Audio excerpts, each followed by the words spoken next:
Aloha and welcome to Hawaii Sports Update. My name is PJ and I'm here with UH men's volleyball coach Charlie Wade, recently ranked number one in the college volleyball polls.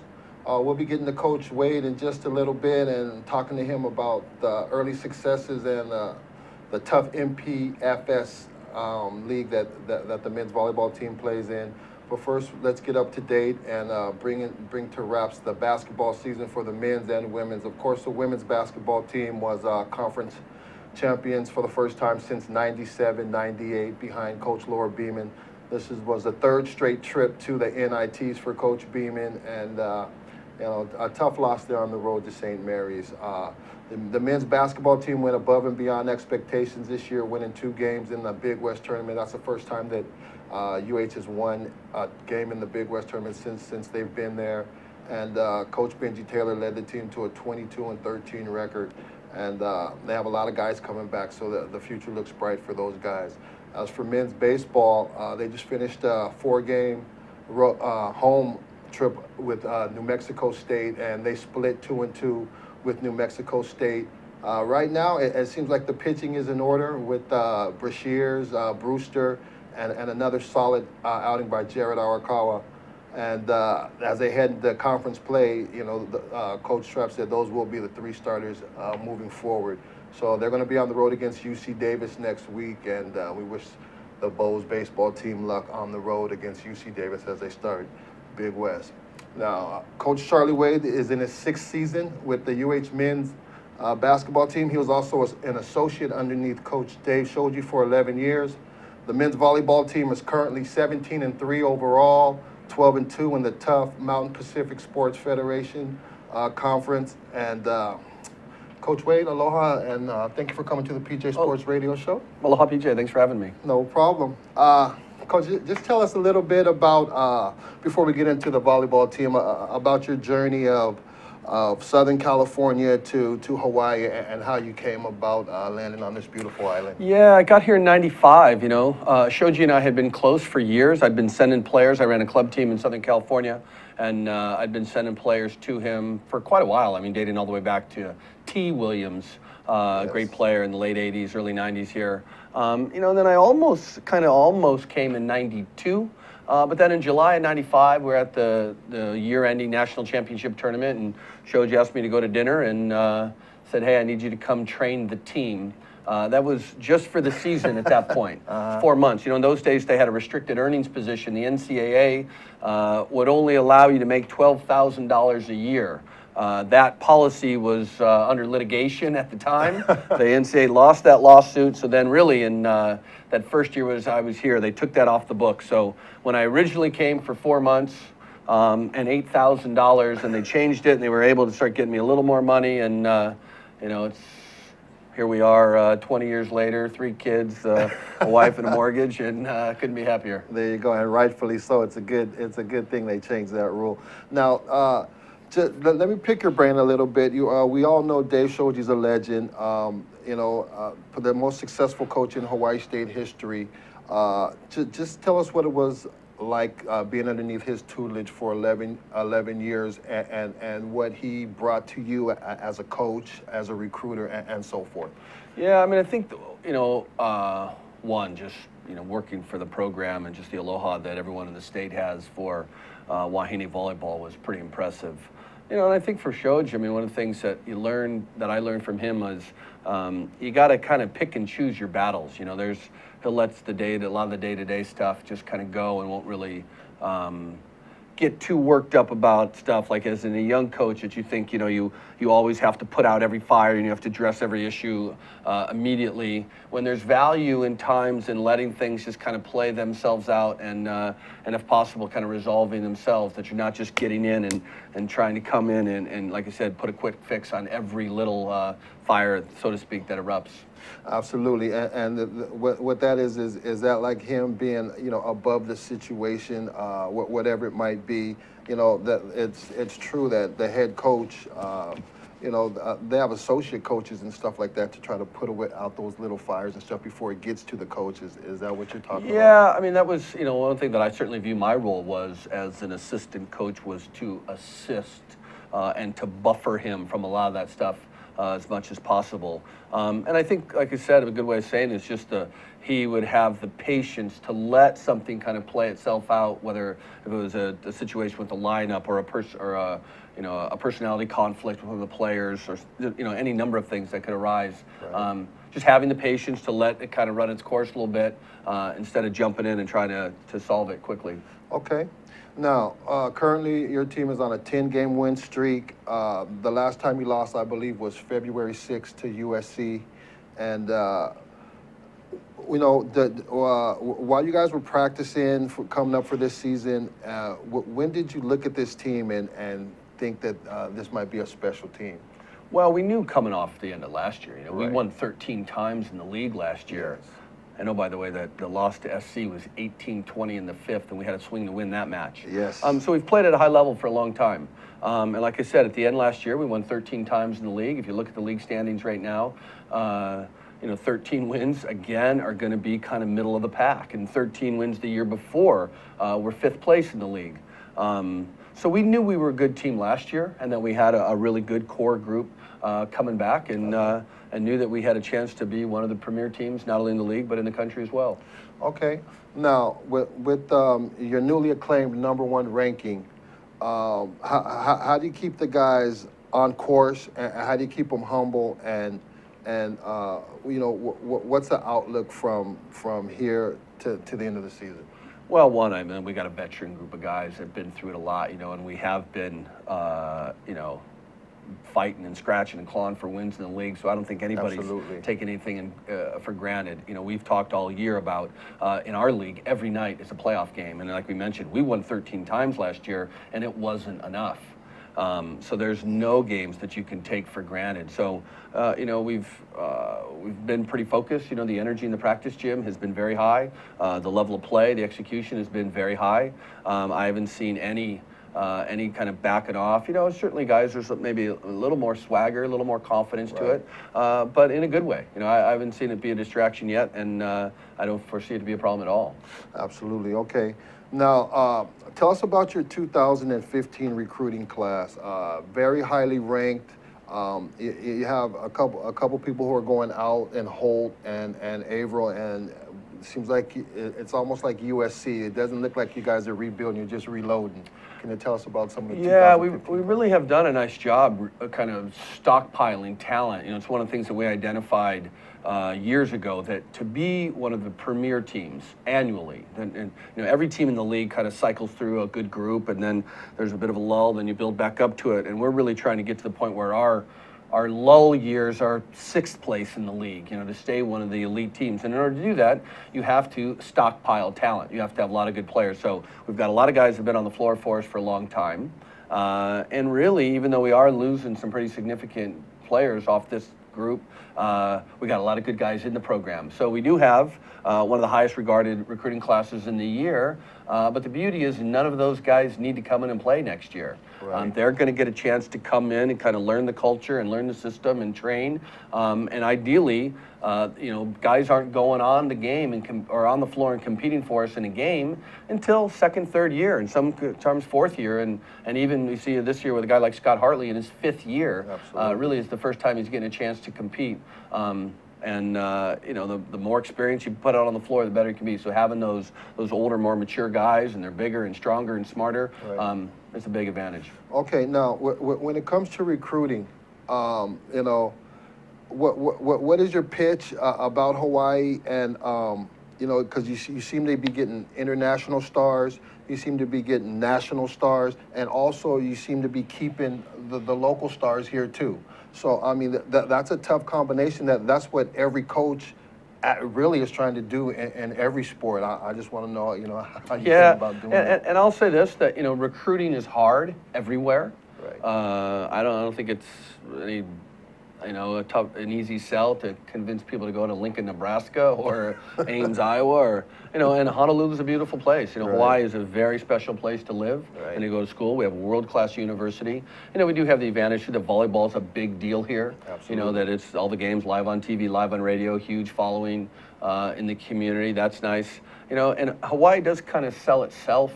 And for us, it's more looking and making sure that we're getting the kind of athlete, obviously, but the right guys too. Guys that are really good students, guys that will embrace, being a role model in the community and representing Hawaii. We compete every night with the Hawaiian flag on our shirts, and we take that seriously. So we want guys that are going to represent themselves off the court as well as they do on the court. Absolutely. Now, in this recruiting phase, now that you've got established, and you said that the guys don't come in playing right away, that they have to build up to their play.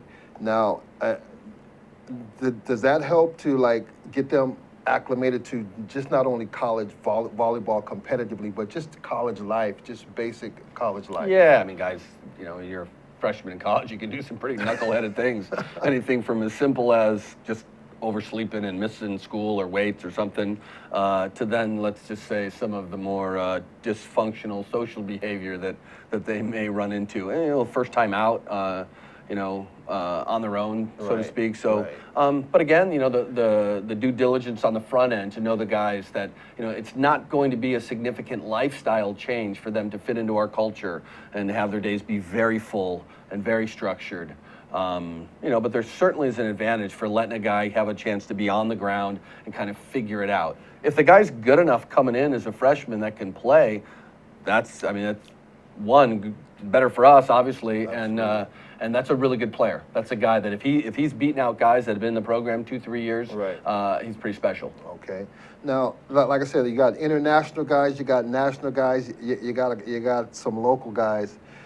And these guys seem like they get along fine, that they enjoy each other on and off the court. How do you mesh all that together? I know the culture of Hawaii is very strong, but, when you have all these young kids from different places, is it sort of tough meshing them together sometimes? No, and it's about buying into the program and what the program stands for. We have we use the word alakai is a word that means leader, and then it's actually an acronym for a number of other things that we just values that we hold true and believe in, and really get the guys to understand that they're a part of something bigger than them just themselves. And it doesn't matter if you're from Serbia or Norway or IAEA or California, that you're a part of something bigger, and that you really are doing everything you can to contribute to the culture on a daily basis. Absolutely.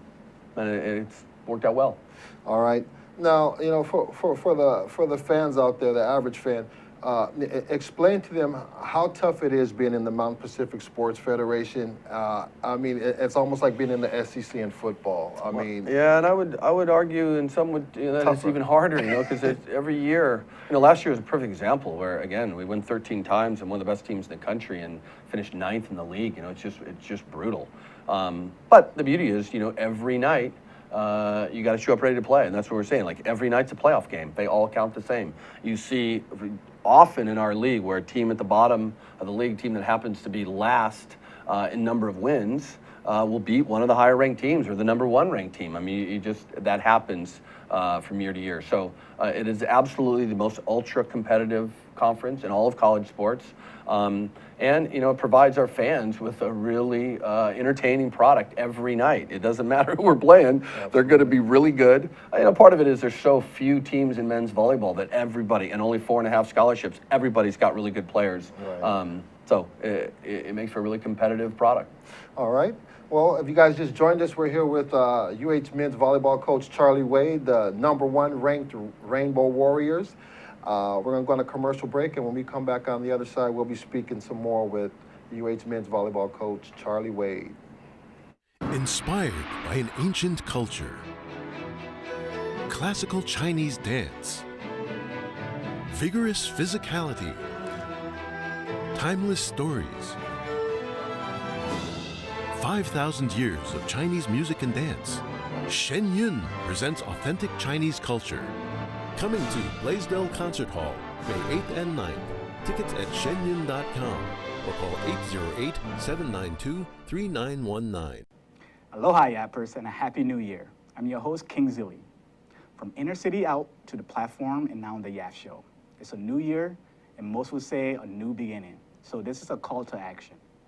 As we promote tech, energy, diversification, and globalism, with Think Tech Hawaii, the Yap Show is all about advocacy for effective leadership, comprehensive youth policies, programs, and access to knowledge and information for upward social mobility, especially for the historically underprivileged youth. This means we'll be looking at young people making a difference in their community. Youth policies here in Hawaii, the country, and the world. We want to highlight youth programs that are meeting young people where they are, working together to accomplish a goal or tackle an issue while providing information and access to free educational content for anybody looking to learn on their own time, study for an exam, or simply refresh their memory. We do this by inviting everyday people like yourself, state policymakers, youth advocacy groups, youth programs, professionals, and so forth. But most importantly, we'll be partnering up with my new organization, causeeffect.org. More information on Cause Effect, as this website is currently in development in hopes to feature courses, seminars, tutorials, and conducting surveys that will be featured on the show. As we leave behind 2014, I wish I could say we leave behind issues such as police brutality, youth violence, education, economic mobility, and so many other hot-button topics that made 2014 a difficult year. So what does it mean for the new year? What does it mean for youth policy?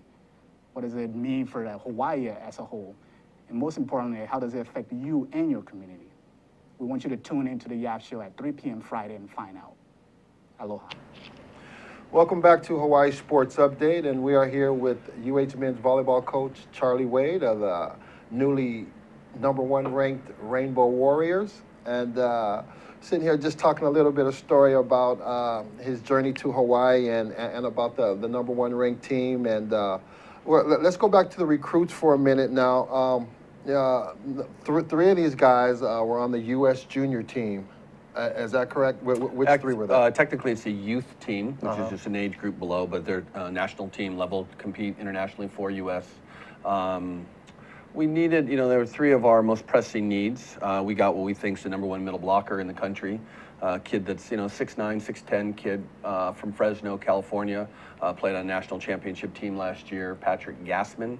He'll be in the mix. I don't know. We'll see. It's a guy that if he can come in and compete and start, because we are graduating 2 middles, that's the better for us. But there's some guys in a practice gym that got something to say about it. Absolutely. His club teammate is Joe Worsley, a kid that used to live here, lived in Hawaii when he was growing up. His father worked with us with the women's team, was kind of our video guy for a little while.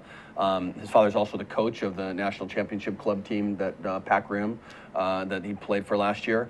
He's been a setter by trade. He's been the libero on the youth national team and kind of backup setter. We're going to give him an opportunity to set. I've watched him play quite a bit, and his location is really good. So he'll compete. He's a little undersized, but jumps well. And again, as a setter, your primary job is to get hitters in situations to score, and he's really good at that. So we're excited about him coming. And then the other kid off that same group is 6'6" outside hitter from Virginia Beach, Virginia, Brett Rosenmeyer. Nice player, well-skilled, great arm, good platform. And again, these are the best guys in the country at their position. Certainly by our evaluation and by representing U.S., they're if they're not the #1 guy, they're really close. Right. So they're high-level players with good resumes. And again, as we talked before, they're just good guys too. Really good students. There's some other guys that we signed. A kid out of Chicago, Dalton Solbrig, who is turning down Ivy League offers. An excellent student. And then a couple other outside hitters from Southern California, James Anastasiadis, and then Brandon Rattray from San Diego. Nice athletes, kids that, again, playing at a high level, and going to be nice players in our program. All right. Now, I mean, all these guys are highly touted.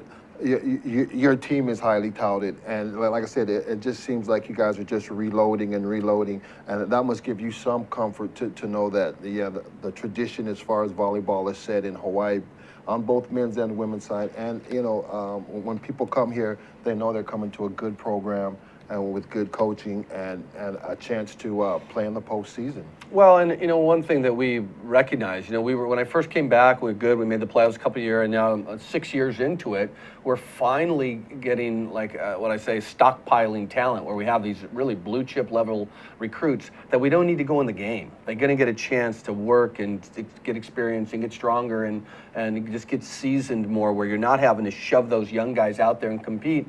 And that's that's one of the characteristics of one of the premier elite teams. That annually, that we're going to be at the top of the conference rankings, and if you're at the top of the conference rankings in our league, you absolutely are a legitimate candidate to win the national championship. Absolutely. Okay, now back to this team. When this team was clicking on all cylinders, tell me what's going on the court. Well, right now, Taylor Averill is playing at a level that you just haven't seen much in college volleyball. He is a dominant middle attacker right Absolutely. now, playing as one of the best players in the world, playing at a very high level.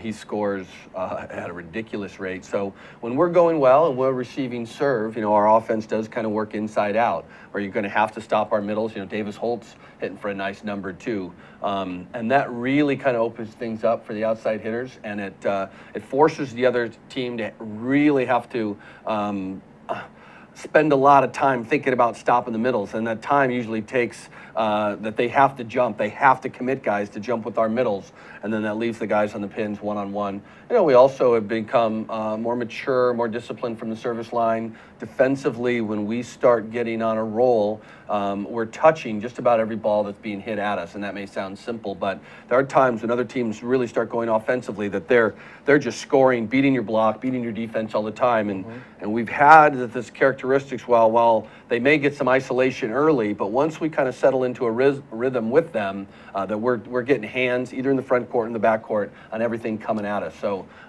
it's been fun to watch when we've played well, that offensively we've really hard to defend and hit for a high clip, and then when you're creating point scoring chances pretty frequently defensively, those are the nights we win. All right, absolutely. Now, you guys are going to go on the road for 4 games. You got 2 against, is it Davis? San Diego. Oh, San Diego, right, excuse me. And then you got 2 against UCLA before you come back home and play Stanford in your last homestand of the season. Now, what problems does UCLA and San Diego bring to your team, and what are you guys going to have to do to take those guys out? Well, the obvious part is, again, it's playing on the road. Everybody plays good at home in college athletics. It's tough to win on the road. And then you add with that 4 matches in 5 days. So going down to San Diego, coming off the break, you're concerned a little bit. Will there be some rust? Again, you're playing one of the teams at the bottom of the standings, literally. I don't think there'll be a problem with motivation and getting ready. But as a coach, those things you always try to consider, and you make sure you're kind of making sure that everybody's kind of got that edge and ready to compete. Right. And then, but you don't want to don't want to kick the horse too hard, because you got matches on Monday and Tuesday at UCLA. Right. That's where it comes into the full NBA schedule. We're playing 4 matches in 5 days on the road. Against what's a top 10 ranked team, and that's a concern, no question. Okay, now how big has Scott Hartley been, especially when Siki went down with the injury and he stepped up? I mean, what can you say about the 5th-year senior, and just shows about his character, about just hanging with the program and believing in it, and then finally getting a chance to play? Yeah, it's a great story. And it's a great story for anybody that wants a story of redemption and of working hard and sticking with it. Here the guy's in a 5th year and really getting his first opportunity to compete for us in that 5-year span. He played a little on and off, but stuck with it, worked hard. He's put himself in the best shape of his life. If you've seen him, he's 6'6", he's jumping out of the gym, and he is just ripped. Yes. And like you said, the kid's worked really hard, and right now, when you talk to him, you can see he's very attentive, and he's really trying to grab as much information he can and do the right things when he's on the court. And he's a load to deal with when he's going. He's playing at a high level, so it's been fun. Now that Siki's back in the lineup and mostly healed, I'd say pretty close to 100%, that Scott's got himself in the lineup, is now starting at the other outside hitting position, so and which is made for some nice competitive battles at practice. Absolutely. And it's just all the more better for the program. Okay. We're just going to go down the line here. We talked about Scott Hartley, and you mentioned Davis Holt, middle blocker. Tell me what he brings. He's big. He's long, and he seems pretty energetic out there. Can you elaborate on him a little? Local boy, 6'9" guy, didn't play much in high school, came here, again, without a huge resume, but we just looked down and like, local kid that wants to work hard. Those are the kind of guys that we want in our program. And I can't teach 6'9", so it was a good place to start to work with. he has worked really hard to make himself a good college volleyball player. You look at him now, hitting percentage is up near one of the top in the league. His blocking numbers are getting, he's in the top 10 in the league and stuff. So he's been pretty effective, and I think he's just a great fit for this team. He gets voted, one of the words in our acronym from Alakai is Lokahi, which is teamwork. So he's voted the best teammate by his peers, and just a great guy for him. Nobody ever is worried about Davis and what he's doing. He just is the classic, shows up with the lunch pail, works hard every day, and really adds a lot to the team. Okay, now, but before we move on to a couple more players, let me backtrack a little bit. That's my fault. Assistant coaches, of course, everybody on the island knows who Spencer McLaughlin is, and Milan Zarkovic. Tell me, the role that they play as assistant coaches, and how helpful have they been to you? Well, it's great to have quality assistant coaches, and obviously our success is not. Certainly not just me and just the players. I mean, the staff, and we work really hard. And I think these guys, we had at the beginning of the year, we had to shuffle some assistant coaches around. Jeff Hall, we slid over to work with Dave Shoji, and is now the head coach with Sand Volleyball. Right. Spencer had been our volunteer in the fall, so he'd been in the practice gym with us the entire time. So that transition was pretty seamless. And a guy that's played, played at Stanford and won the national championship, and so his experience relating to the guys on that level has been good. And then Milan's in his second year here, great energy, obviously really dynamic in the practice gym.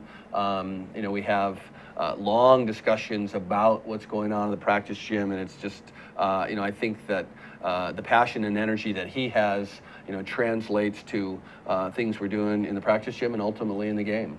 Absolutely. All right. Well, we are here with Coach Charlie Wade, UH men's volleyball coach, #1 ranked Rainbow Warriors. We're going to take a commercial break, and when we come back on the other side, we're going to talk with Coach about a little more of the players up here and get in depth about some of these guys, especially All-American Taylor Averill on the other side. Hawaii Sports Update. We'll be right back. Here's the deal. I'm Jay Fidel. I'm the host of Hawaii, the State of Clean Energy, which is the Energy Policy Forum's program on Wednesday. That's how we call Wednesday Energy Wednesday. We call it Energy Wednesday every Wednesday. Are you surprised?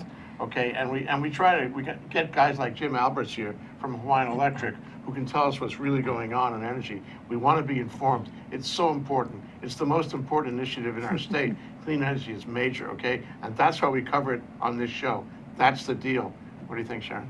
I think that's great. That's why we're here every Wednesday from 4 to 5, and we hope you all join us so we can hear people like Jim coming on our show and co-host Ray Starley from Hawaii Energy. Okay, Jim, you've been here today. You've seen this. You heard what she said. What do you think? I think it's a tremendous opportunity for people to come together and talk about the issues. Oftentimes there isn't a good forum to bring these key issues out into the public, and this is a tremendous way to go about it. And the activity of this show is essential to keep talking about energy because, as you said, it's such an essential part of our lives that we need to pay attention to it and we need to think about the future. Okay, Ray, your turn. Well, this is a special time in the history of Hawaii where we're making some pretty radical changes in the way we use energy and generate energy.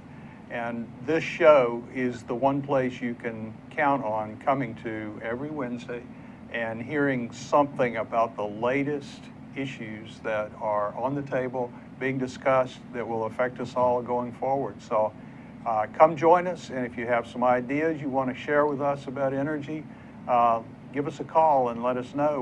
We'll put you up here and let you talk for an hour. So come see us. Thanks, Ray.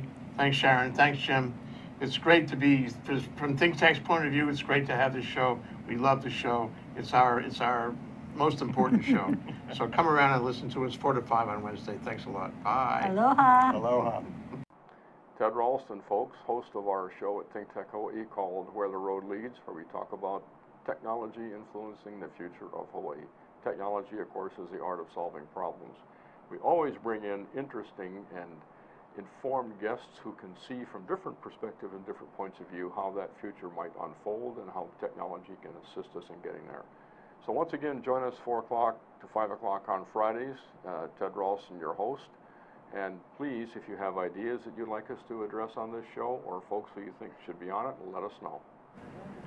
Aloha, and we're back on Hawaii Sports Update. If you just joined us, we're here with UH men's volleyball coach Charlie Wade and the #1 ranked Rainbow Warriors, going over some of the beginning of the season and his journey on how he came to California and his daily grind of playing in the Mountain Pacific Sports Federation.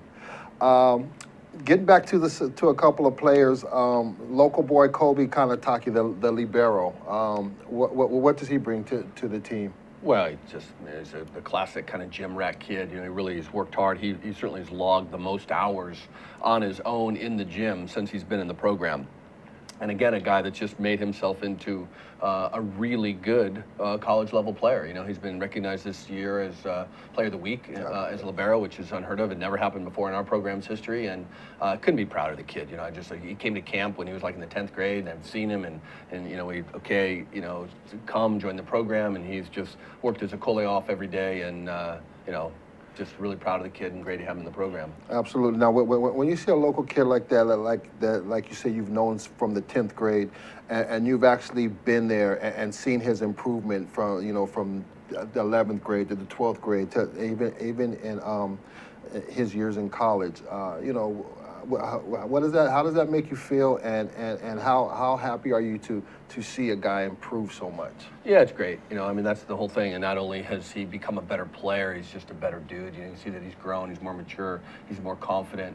You know, that part's the great part is just seeing the guy grow up and be a nice young man. Absolutely.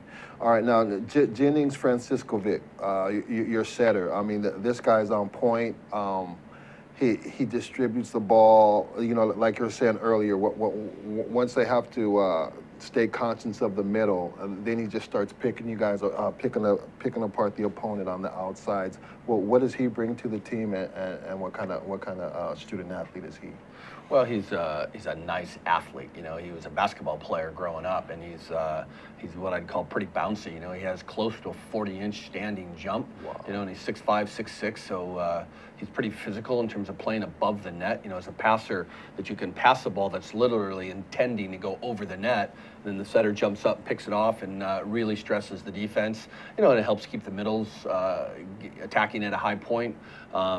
And his setting has improved significantly from last year. His location's still pretty good. I think there's still parts that he's learning the game, the subtleties of it. You know, and I think he's enjoying having nice options at the end of all his sets this year. That is, in some situations when we're passing well, that he can't make bad decisions. You know, and if he makes a good set and good location, that the guy's going to put away and going to score. Right. Yeah. I mean, that must just be like playground action to him with all those options. And speaking of options, Brooks Sador, I mean, this guy's hitting, I think he's averaging over 4 kills a set also. Let's talk about Brooks Sador and the game that he brings to the team. Yeah, one of the leading point scorers in the league, one of the best opposites in the league, and really, as kind of an undersized guy, you know, only 6'5", his opposite is small.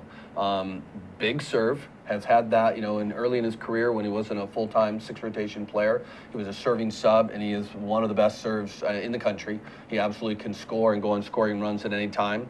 You know, and he's worked to make himself a better backcourt defender, better front court defender, and he's got a big arm. There's no question he can score. You know, and then really you need that opposite position to kind of do the heavy lifting, to kind of clean up the long rallies where it's, you know, kind of chaos going on, and you can just jack the high ball out to him and let him get the point for you at the end of a rally. Is that sort of like a comparison to like a 3-run homer in baseball or something? It's like, yeah, you know, you can bunt the runs across or whatever, but when it's time for the bomb, that's when you call on Brooke, right? Sure. All right. Now, Siki Zarkovic, he was out a little bit earlier, and you say he's recovering from his injury. Is he almost 100%? And of course, another outside weapon for you guys. Yeah, I think he's closer to 100% now. You know, the break this past week really kind of helped him. Siki is a pretty sophisticated player. He's played at a high level, and he literally played Champions League in high school, which is the highest professional league in the world. It'd be like a high school kid playing in the NBA. Where physically he wasn't dominant, he's playing against men, Right. but his game is sophisticated. His skill set and his eyes and his brain and his arm are such that he can manipulate and he can stand out there and play. And you still see him do that on our team, where he doesn't jump the highest or hit the hardest, but he does a lot of stuff for us. Very smart, really helps guys out on the court kind of understand what's going on, and really clutch. He does have another gear. When it's late in a set, late in a match, late in a rally, he's really reliable. Okay, when you have a high IQ volleyball guy like that, is that almost the same as having another coach on the court, basically? Yeah, and especially he's worked hard on helping communicate to the younger players. A guy like Jennings, who in the past, Siki might get frustrated and like yelling at him and telling him that he's an idiot. And now he's learned to kind of help him make the right plays. That Right. it's not so much identifying that the kid's wrong and doing something wrong, Right. but you want to help him make the right plays, make the right decisions. And he really has matured in that regard and brings a lot to the team. Absolutely. Okay. Now, local boy Kapono Fe, his cousin, of course, is Micah Christensen from went to USC, and I seen that little battle going on between those two guys in the USC game. Kapono, another outstanding outside hitter, and what does he bring to the table? Yeah, and just just a real steady kind of calming influence on the court. Never gets too high, too low. Well skilled, very steady, very low errors. Whether he's serving or passing or hitting, can really be a guy that you can have out on the court and win a lot of matches. As we've seen, he was starting and playing earlier in the year for us, and really does a lot. He's a nice player, and again, only a sophomore, true sophomore. Nothing but sky's the roof for a guy like that. It's going to get stronger, going to get better, going to have a great career for us. All right, and of course, last but not least, I mean, what can you say about All-American Taylor Averill? Like you said, he's probably the top-ranked volleyball player in the country right now, and him coming out of the middle. I mean, just what kind of luxury is that for you to have him, and also for Jennings to have that luxury? Well, he probably is the best player in college volleyball right now. It'll be interesting to see if he actually wins the National Player of the Year. Hard for a middle, hard for coaches to vote for a guy that only plays for 3 rotations. But when you stop and look at not only how much he impacts this team, but the numbers he's putting up statistically, like I said, are unheard of. His point scoring, he's among the top 10 in point scores as a 3-rotation player. So he means he's scoring more than outside hitters and opposites that are playing 6 rotations. Yes. He scores with his serve. He's the best blocker and the best hitter in the league right now. And again, in the most competitive league in the country, those are it's unheard of. The stuff that he brings to us, he is a dominant player right now. Yeah, that's what I was going to get to next. Everybody sees his high hitting percentage and his power, but I mean, this guy is like your guy's wall. With him and Davis Holt, I mean, that's an admirable block. I believe he has 13 single blocks, and he's right around 96 combined blocks for the season. I mean, yeah, and we don't, the single blocks happen a lot when you commit, when you're absolutely going to jump with the other guy's middle, which people do against him all night. And he's good enough too, where he's staying in the read most of the time, where he's waiting to react to it and then getting. So those number of single blocks typically go down when you're reading as opposed to committing. He's worked hard on his game, his complete game. Like I said, his serve is much better. He has become a really effective blocker. And the hitting part, he's been doing pretty good for a few years now. Okay, and the crowds are starting to come out and become more and more. Of course, you guys are ranked #1 now, and I'm sure that's going to help. But volleyball has always had a solid base in Hawaii, and you come out and you see the men's team, and they're playing solid competition every single night, and they're playing with their hearts. To just sum up this team as a whole, for us right now. Well, like I said, the crowds have been great, and it's this team really kind of embraced that role of entertaining the crowd every night. They're able to go out and compete at a very high level. It's very entertaining. You see the highest level of collegiate volleyball being played, and it's just it's been a fun journey. You know, we're still going, and look at what we got left, and know that if you come out and watch the team, that you absolutely will be entertained. You absolutely, there's a number of guys that each one of them in and of themselves are worth the price of admission, and collectively on the floor they take such great pride in representing Hawaii, and really doing everything we can to bring a national championship back home to the people of Hawaii. Absolutely.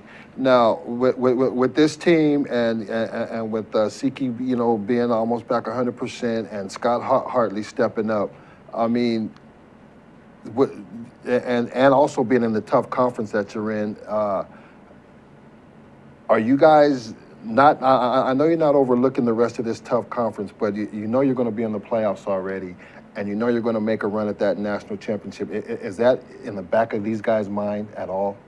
Well, I think, I mean, you certainly, you know, you talk about that on the front end, it's a goal, and, you know, but the path to that goal is the process. And the process is showing up every day and working hard, and the process is taking it one match at a time. Absolutely. You know, we have a game on Friday night against San Diego, and that's our biggest focus right now. And I don't think we're going to go off that path. I don't think, you know, as coaches, we're certainly going to keep preaching that, and I'm really confident the players understand that. You know, we've been through it before, and they understand that, you know, that it's one at a time, and we'll keep doing that. We don't know what the number's going to be to win the league and to get in position to host some playoff games, and we just know that we have to keep winning, that we're in first place, and if we win out, that'll be good enough. And that's the only thing, we control our own destiny, so to speak, and we're going to do everything we can to win each and every match we have, one match at a time. Absolutely, absolutely.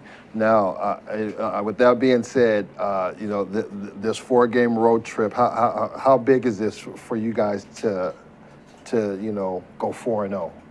Or 3-1, or I mean, how? Well, let's go 1-0 on Friday night. Right. You know, it's 4 more matches in the league on a 22-match season. Right. They all count the same. Right. So Friday night's our focus. Okay, absolutely. All right, I can't get you to waver from that point. I'm not trying to. When you look at the total picture of this team and the recruits that you have coming in and stuff like that, this program looks like it's going to be, you know, playing at a high level for many years to come. And you know, with that being said, this year, you know, do you want to just, I mean, for your own personal things, do you want to just see Tyler Abel, you know, and all the rest of these kids just win a national title?